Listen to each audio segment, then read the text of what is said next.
existe entre todos os reis de Judá, nem entre os que foram antes deles, porque se chegou ao Senhor, não se apartou de após ele e guardou os mandamentos que o Senhor tinha dado a Moisés. Glória a Deus.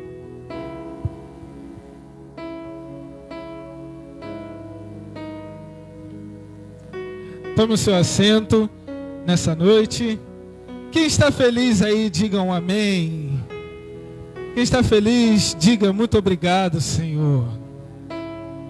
É verdade, nós nessa noite estamos felizes, estamos contentes e também estamos confiantes e esperançosos, porque faz parte da nossa fé confiar no Senhor, depositar a nossa esperança e a nossa fé em Cristo Jesus. Os versículos a qual nós lemos fala de um rei, o rei Ezequias, e ele fala de uma situação que ele fez, fala de algo que ele executou no seu reinado, ele executou quando assumiu o trono. Diz a Bíblia que ele assumiu com 25 anos e reinou em Israel durante 29 anos.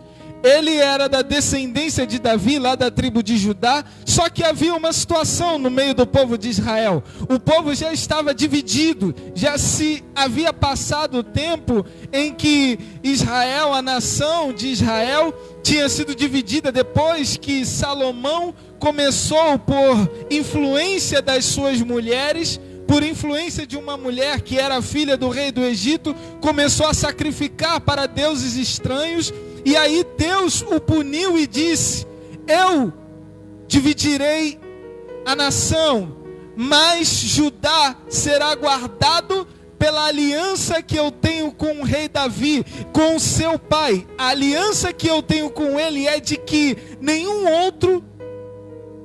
outra descendência, a não ser a descendência de Davi, se sentará no trono para ser rei, para poder reinar. E assim foi. Todos os descendentes de Davi puderam estar assentados no trono em Judá.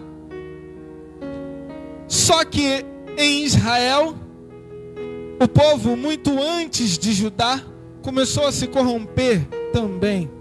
Começou a trazer de volta o que havia acontecido no deserto, começou a sacrificar para bezerros de ouros, começaram a cultuar a um Deus que não era o Deus verdadeiro.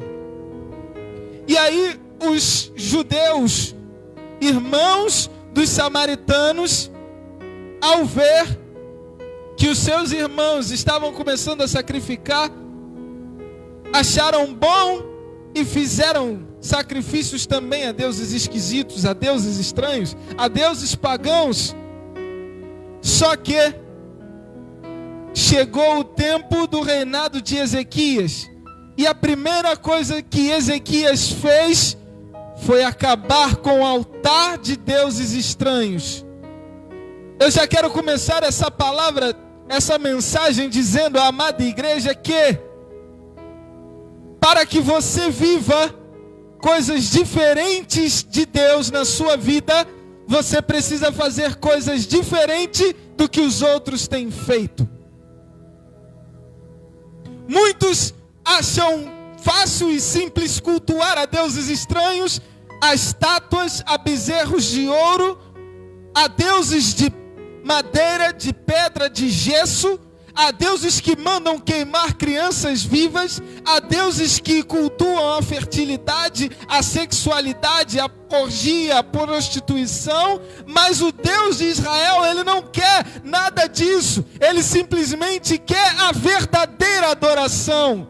Quando você dá a Deus a verdadeira adoração, independente se é com o seu coração, com a sua mente, com os seus pensamentos, as suas atitudes, com o seu louvor, com o seu instrumento, com a sua palavra, com o abraço que você dá no seu irmão, ou até mesmo as suas petições, confessando em oração que o Senhor é Deus na tua vida, Ele enxerga você de uma maneira diferente.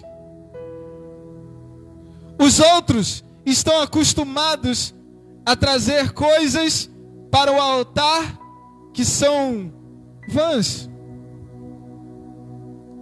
Porque se nós olharmos e vermos sacrifício por sacrifício, sacrificar um animal e queimá-lo, que valor tem nisso? Que valor tem entregar a primeira remessa do trigo do campo? Que valor tem nisso? Ofertar a primeira hora do teu dia, todos os dias. Que valor tem em você vir à igreja e no momento dos dízimos e da oferta, você tirar não aquela nota rasgada, não aquela moeda que você já carrega há muito tempo, que é antiga, já está quase sendo esquecida. Você traz o melhor para Deus. Aí as pessoas olham para você e dizem: mas que valor tem nisso? Qual é o significado de você semear no reino de Deus em lágrimas?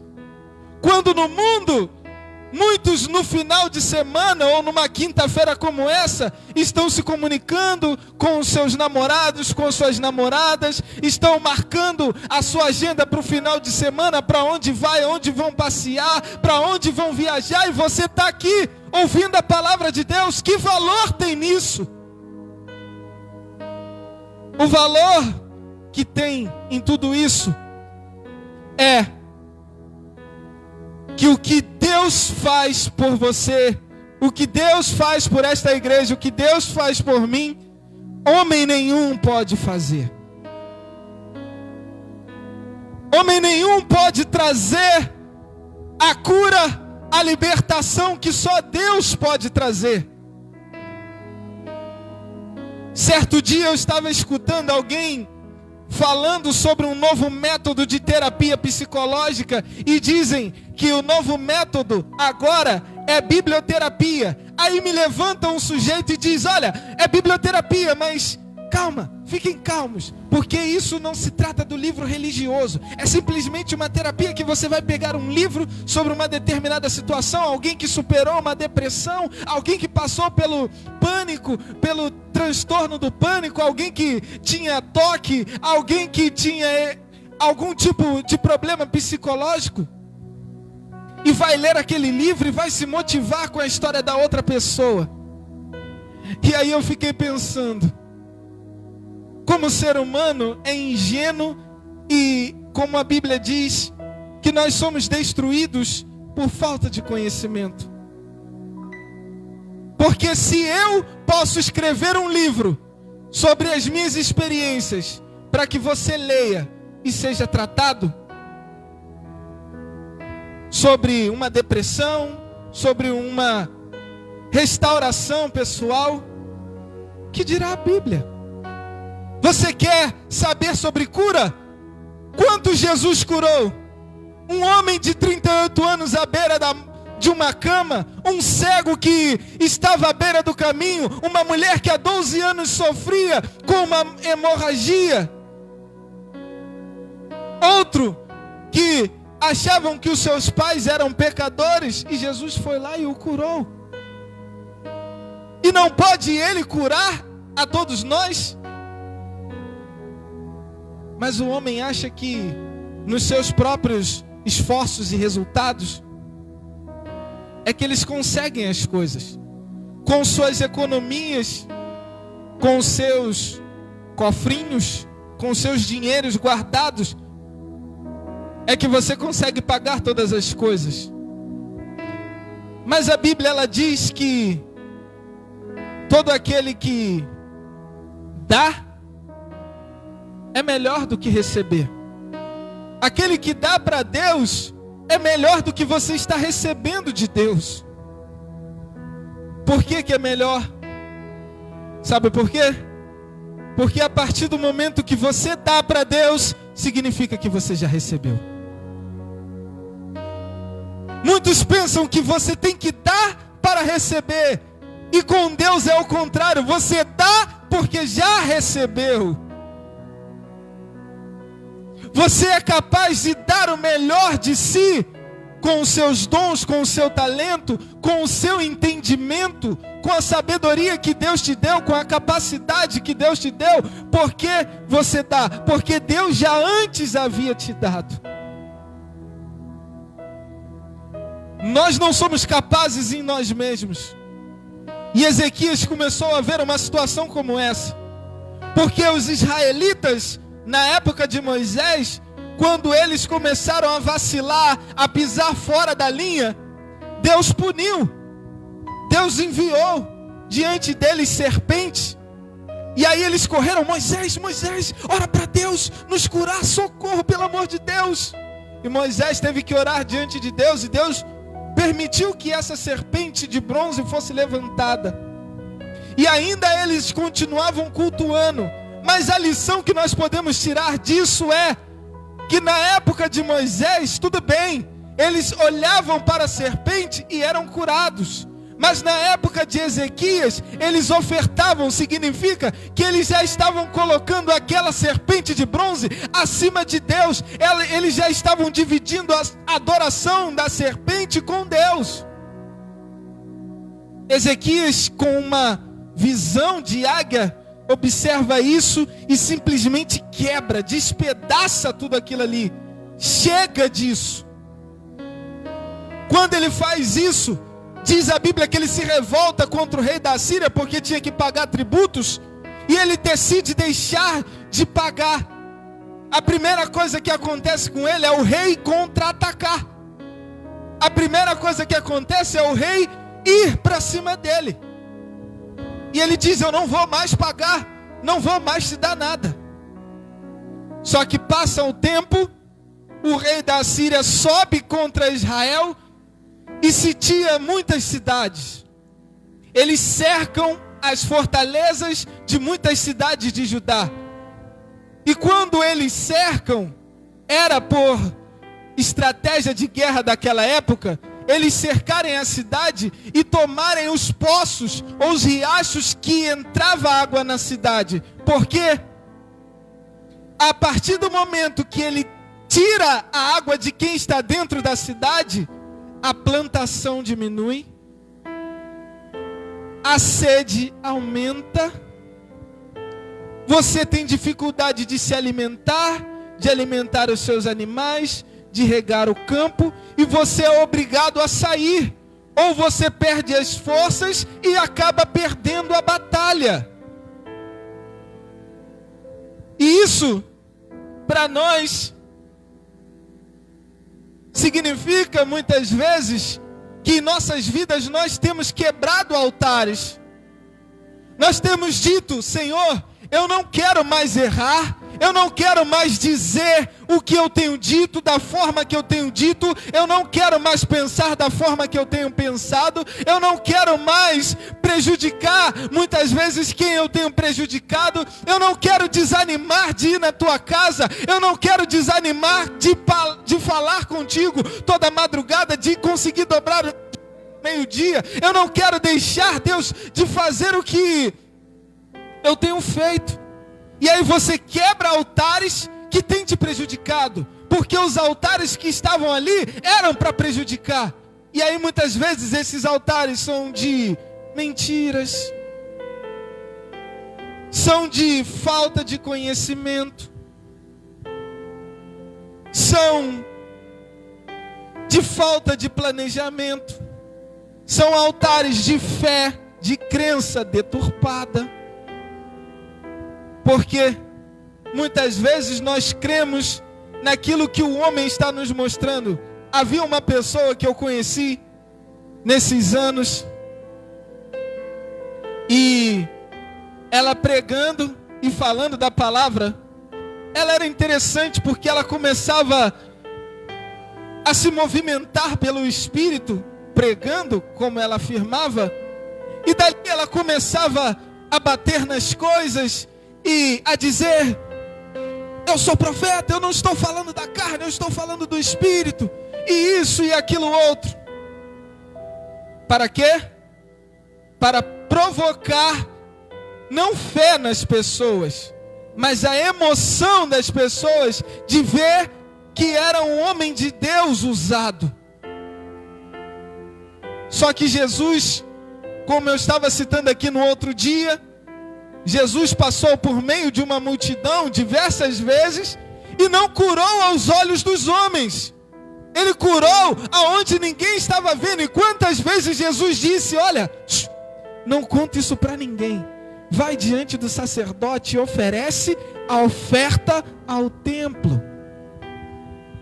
Porque ele não estava chamando atenção para si. Ele não queria causar emoções de dizer: olha, esse homem é homem de Deus, ele é profeta, meu Deus. Aí ele fica devoto daquele homem, ele fica devoto das palavras daquele homem, ele começa a acreditar em tudo que aquele homem fala e esquece da palavra. Quantos crentes no dia de hoje têm usado de profetas, de irmãos que dizem ser profetas e dizem assim: eu vou lá na casa dele porque aquele irmão, tudo que ele fala se cumpre. Eu estou precisando tirar uma dúvida, eu estou inquieta acerca de alguma coisa, e se eu for na casa daquela irmã e daquele irmão, com certeza ele vai me revelar e ele tem um mistério de Deus para mim, mas se esquecem de ler a palavra.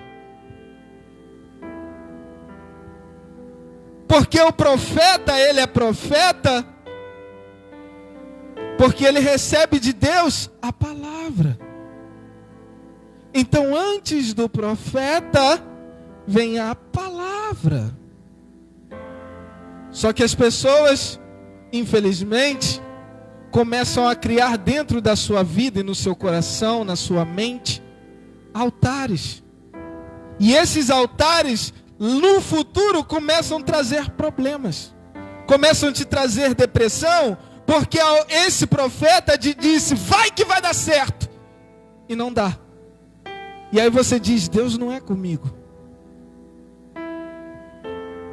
Começa a trazer problemas porque você acha que é de uma forma que você deve fazer na tua casa, e quando você vai ver, existem situações que precisam passar por libertações. E como foi belo a palavra que Deus nos deu hoje no início do culto, em dizer que nós conheceremos a verdade e ela nos libertará.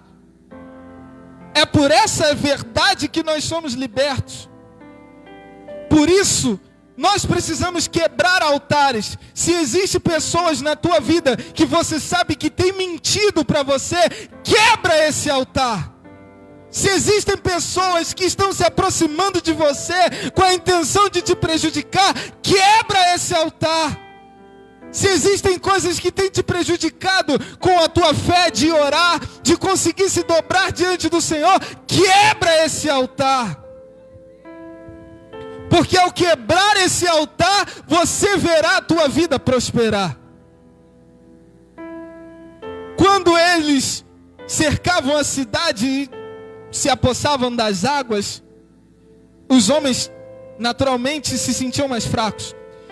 Mas o que aconteceu foi que Ezequias, ao ver que muitas cidades estavam rodeadas, ele então diz: não, eu errei. Eu vou passar e vou te dar todo o ouro que tem, a prata. Ele começa a arrancar até mesmo do templo. E a primeira coisa que ele faz no templo é restituir no templo o culto, a adoração, a festa da Páscoa que já não existia mais. E quantas vezes conosco não é assim? Quando existem esses altares de pé nas nossas vidas, já não podem mais existir festinhas. A gente já não tem mais tempo para cultuar, já não tem mais tempo para adorar e muito menos festejar. Só que Ezequias quebrou tudo isso e restituiu de volta a adoração, o culto e a festa. Restitua na tua vida tudo isso também. Aqueles homens começaram a achar que eram poderosos, começaram a ameaçar Ezequias e dizer: você confia no Senhor, você tem confiado nesse Deus, vocês irão morrer.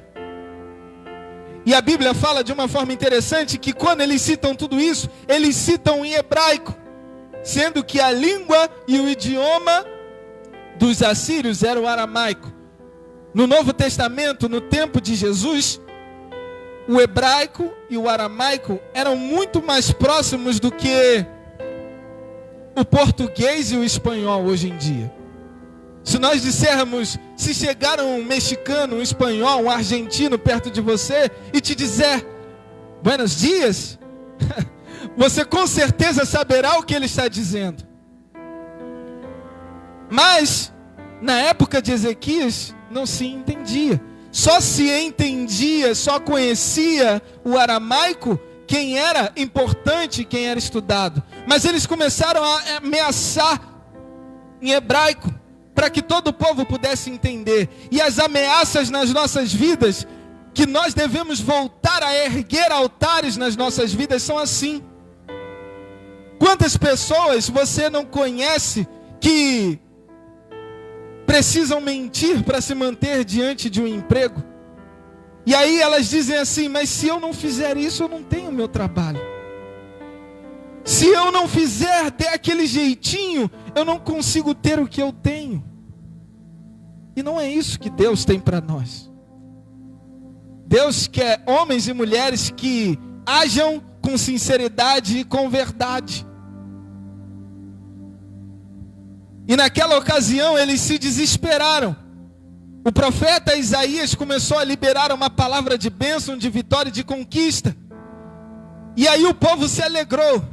Mas o que mais o povo se alegrou foi que Isaías disse o seguinte: no primeiro ano não vai faltar comida.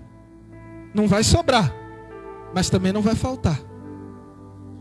Mas a partir do segundo ano, tudo que vocês plantarem, tenha certeza que dará frutos. Lembre-se de que eles tinham dificuldade para plantar. E essa é uma palavra que confronta. Aí você vai se perguntar: mas a minha situação hoje, eu não consigo plantar. Tudo bem, eu sei que eu tenho o alimento hoje, mas e o de amanhã? Como que vai ser amanhã se eu não tenho dinheiro para ir comprar? Se eu não tenho condições de realizar isso que eu pretendo, ou isso que eu preciso? Diz no livro de Crônicas, 2 Crônicas, que o povo se compadeceu tanto, e a adoração era tanta em Israel, que todos começaram a trazer alimentos da sua casa, começaram a trazer, ao ponto de que havia mais do que se esperava. Os sacerdotes e os levitas começaram a louvar a Deus com muita alegria, porque havia mantimento e havia muito mais do que eles esperavam. Isso foi o suficiente para alimentar todo o povo. Significa que quando nós estamos neste momento de dificuldade e não sabemos o que fazer, nós precisamos fazer. Precisamos abençoar um ao outro, precisamos ajudar uns aos outros, porque não faltará para ninguém. Quer ser curado? Cure também. Quer ser liberto? Liberte também. Porque diz a Bíblia que nós devemos contar com a ajuda uns dos outros em oração, porque a oração do justo pode muito em seus efeitos. Quantos de nós, e essa pergunta fica para vocês, tem amigos íntimos que você pode dizer: fulano, para esta causa eu conto com a tua oração. A gente tem irmãos na igreja que a gente dá tapinha nas costas e diz: a paz do Senhor. A gente recebe palavras que nos abençoam de pessoas que às vezes nem conhecem a nossa situação. Mas quantos têm nos sustentado em oração? Quando foi liberada essa palavra, o povo de Deus estava confiante e sabia que a vitória era certa. Senaqueribe se levantou contra o povo de Israel. E Deus disse: eles não estão se levantando contra vocês. Ele não debochou de vocês, ele debochou de mim. Ele mexeu comigo. E diz a Bíblia que em uma só noite levantou-se apenas um anjo e matou a fio da espada 185.000 homens. Senaqueribe, vendo isso, desesperado, voltou para sua casa. Foi adorar ao Deus dele esquisito. E lá no meio da sua adoração, seus filhos o alcançaram e mataram ele. E o povo de Deus pôde sair mais uma vez vitorioso. Por quê? Porque em meio a todas estas coisas, quando nós quebramos altares nas nossas vidas, eu libero essa palavra para essa igreja. Deus, Ele não apenas julga a tua causa, Ele não apenas ouve as tuas orações, Ele não apenas estende a mão para você, Ele não apenas olha e vê tudo o que está acontecendo, mas o Senhor Deus, quando vê um verdadeiro adorador quebrando altares na sua vida e se dedicando totalmente a Ele, sendo a sua vida, a sua casa, a sua família, o seu trabalho, as suas finanças, seu ministério, sua vida espiritual, o Senhor Deus julga, peleja e briga por você. Pode se levantar um exército de 185 mil. Eles debocharam do povo de Israel, dizendo: se eu te emprestar 2.000 cavalos, eu quero ver se vocês têm homens o suficiente para botar em cima deles. Mas apenas um homem tomou uma atitude. E por esse um homem que tomou uma atitude, um anjo, um Senhor, um Deus, uma só força, junto com a adoração daquele homem, se tornou maioria. Você com Deus é maioria. Você toma posse disso? Você com Deus é maioria. Independente do que tem te aprisionado, ou independente da tua enfermidade, você com Deus é maioria. E hoje o Senhor quer transformar essa causa e essa situação. O povo vitorioso de Deus deve quebrar altares e viverá o melhor do Senhor nessa terra. Eles receberam todo o alimento durante um ano. Mas no ano seguinte, foi o dobro, depois o triplo, depois foi aumentando, aumentando, aumentando. E diz a Bíblia no final do capítulo 32, no livro de 2 Crônicas, que Ezequias, tudo que ele fez, foi próspero e foi abençoado. E para terminar essa palavra, eu confronto a igreja e me confronto através dessa palavra e dessa pergunta. Ao final de uma peleja, de uma luta, de uma situação, de uma ocasião, seja ela qual for, na tua vida, como é que você quer ser visto? Como alguém que se lamenta? Como alguém que quando se levanta alguém mais poderoso diz que você está perdido, que você vai perder, que você vai cair, que não há mais tempo para você, não há mais socorro, não existe Deus que possa te socorrer? Ou você quer ser visto como um homem e como uma mulher que tudo que fez foi dar o melhor para o Senhor e dele receber as suas bem-aventuranças? Medite nisso, guarde essa palavra nessa noite. Essa igreja aqui tem abençoado vidas e abençoado pessoas. E essa palavra que eu deixo nessa noite e tenho falado, é para que a igreja do Senhor, o povo de Deus e o povo que foi separado nessa noite para ouvir estas coisas, saia daqui com a decisão de quebrar altares. Você vai ver altares diante dos teus olhos, para que você aceite, para que você se cale, para que você se corrompa, para que você abaixe a tua cabeça, para que você continue vendo aquilo ali como uma coisa boa, sendo que não é. Você tem que sair daqui nessa noite com a decisão de quebrar altares e restaurar, seja onde for, na tua vida, nas emoções, na vida espiritual, na vida sentimental, na vida financeira, na vida familiar, querer apenas um altar, e o altar de adoração ao verdadeiro Deus. Quem toma posse disso, diga amém nessa noite. O Senhor tem bênçãos e vitórias e conquista para a tua vida. Tome posse, receba essa palavra neste momento. Eu vou estar chamando